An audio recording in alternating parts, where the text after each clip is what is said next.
c'est-à-dire le frein à la dénonciation des dérives du ministère. Le premier frein. Le deuxième frein, c'est ce que j'appelle la crainte des dévanciers. La crainte des dévanciers. En fait, qu'est-ce que j'appelle la crainte des dévanciers? Imaginez que moi, je sois pasteur. J'arrive dans le ministère, mais quand j'arrive dans le ministère, il y a déjà des gens qui sont pasteurs avant moi depuis 20 ans. Mais les gens qui sont dans le ministère depuis 20 ans avant moi, à un certain moment, commencent à faire des choses qui ne sont pas bien et que tout le monde sait. Qu'est-ce qui va se passer pour moi? Ce qui va se passer pour moi, c'est que ça va me déranger, mais je ne pourrai pas dénoncer. Pourquoi? Parce que ce sont des dévanciers dans le ministère qui le font. N'est-ce pas? Ce sont des papas qui le font. Ce sont des pères dans la foi, comme on le dit maintenant. Ce sont des pères spirituels. Bon, alors, moi, ce que je veux dire va peut-être un peu vous embêter, mais en observant un peu le déploiement de ce concept de père spirituel, qui est d'ailleurs, c'est une mode, hein, c'est depuis 5-10 ans que c'est arrivé.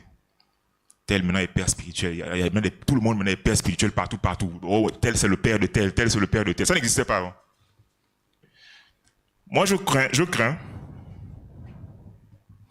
que, non pas que le concept biblique de père spirituel soit faux, c'est pas vraiment ça dont je parle, mais son exploitation est malsaine. Et je vais m'expliquer.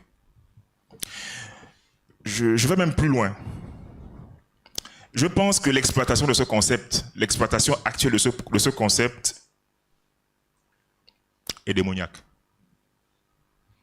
Je vais vous expliquer pourquoi. Parce que de toute façon, vous me regardez là, certains disent dans leur cœur, mais tu oses dire ça? Mais bon, comme je suis sur l'estrade, vous n'avez pas le courage de me dire ça. Peut-être qu'à la sortie, vous m'attendez pour me froisser le col, on ne sait jamais. Mais je vais vous dire pourquoi je dis ça. En fait, je me rends compte avec les années, parce que je ne le dis pas en l'air, hein, c'est parce que je me rends compte qu'avec les années qui passent, il est difficile de recadrer un père spirituel. N'est-ce pas?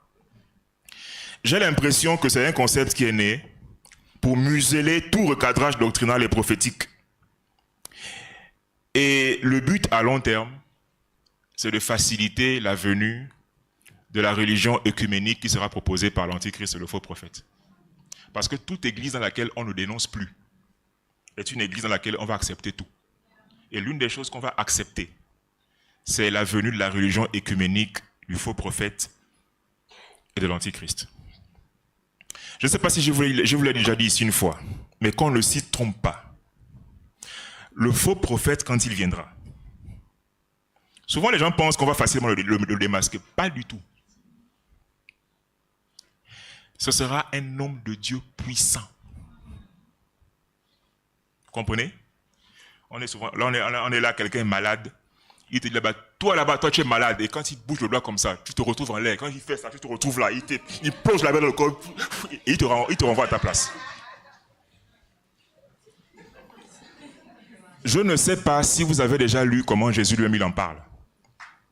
Jésus dit, qu'en leur temps, dans le temps de cet homme-là, vous allez voir des miracles qui risquent même de séduire, si possible, les élus. Ce n'est pas nos petits miracles où on crie là pour avoir un petit miracle, on crie, on a 10, sors, non. Ce sera une dimension du miraculeux jamais vue. Jésus lui-même parle. Jésus, là, c'est pas Paul qui... Non, Jésus dit qu'il fera même descendre le feu du ciel. Vous comprenez?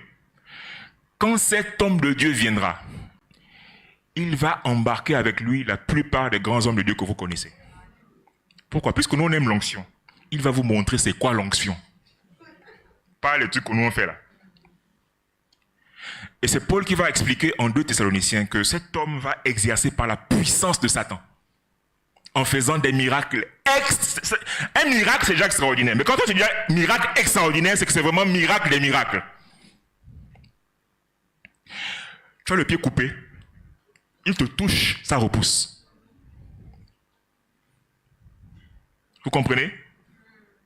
Tu tombes de là-bas, il met le doigt comme ça, et tu tombes sur tes pieds tranquillement. Je ne prends que des exemples. Mais la Bible dit que lorsqu'il viendra, il fera des choses extraordinaires au point même les élus risquent d'être séduits. Revenons au concept de père spirituel. Puisqu'il faudra rassembler toutes les églises, qu'est-ce que Satan a pensé faire? Il a pensé, réduire au maximum les résistances. Comprenez? Et je vais vous dire que cet homme-là, lorsqu'il viendra, on ne va pas lui résister par les miracles. Ce ne sera pas miracle contre miracle. La seule chose qui va le dénoncer, c'est la doctrine. C'est pour cela qu'il est écrit en Apocalypse 12, ils l'ont vaincu par le sang, mais aussi par le témoignage. Et le témoignage de Christ, c'est sa doctrine, c'est l'évangile. Si c'est compétition des miracles-là, on va perdre. Parce que si même le Seigneur des miracles dit déjà qu'il va faire des miracles extraordinaires, faut laisser tomber ça. Compétition avec lui, il va gagner. Et nulle part il n'est écrit, comme pour Moïse où à un moment les gars ils envoient des bâtons, Moïse envoie un bâton qui avale. Non, c'est pas écrit comme ça. Nulle part c'est écrit que il y aura des chrétiens qui vont faire des miracles, qui vont essayer de contrebalancer ces miracles. Non. À sa dimension, il n'y aura pas de ça. Il aura une dimension miraculeuse supérieure à la nôtre.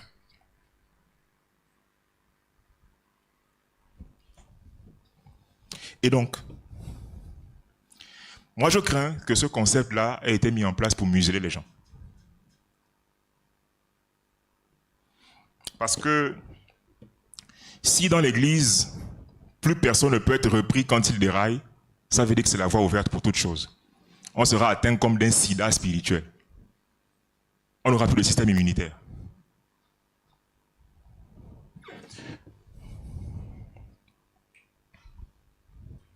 Aujourd'hui, on a des dévanciers qui se font appeler pères et qui aujourd'hui, eux-mêmes, se déclarent intouchables, irrépréhensibles. Ils tissent un réseau d'influence qui étouffera dans l'œuf toute velléité de recadrage.